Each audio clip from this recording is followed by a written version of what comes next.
Gulf நியூஸின் தமிழினுடைய செய்திகளில் ஈரானை பாதுகாப்பது எமது புனித கடமை. ஈரான் மீதான அமெரிக்காவின் தரைவழி தாக்குதல் மிரட்டல்கள் அதிகரித்து வரும் சூழலில் ரஷ்யாவின் செச்சினிய படைகள் ஈரானுக்கு ஆதரவாக களமிறங்கப் போவதாக அறிவித்துள்ளன.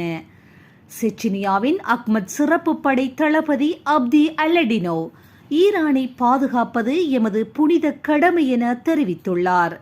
இந்த மோதலை ஒரு மதப்போராக வர்ணித்துள்ள அவர், அமெரிக்க ஏகாதிபத்தியத்திற்கு எதிராக ஈரானிய மண்ணில் போரிட தனது வீரர்கள் ஆவலுடன் காத்திருப்பதாக குறிப்பிட்டுள்ளார்.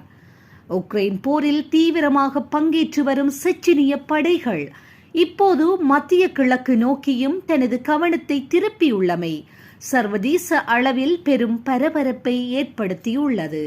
இதுபோன்ற செய்திகளை உடனுக்குடன் துல்லியமாக நீங்கள் அறிந்து கொள்ள கல்ஃப் நியூஸின் தமிழினை சப்ஸ்கிரைப் செய்வதனூடாக அறிந்து கொள்ள முடியும்.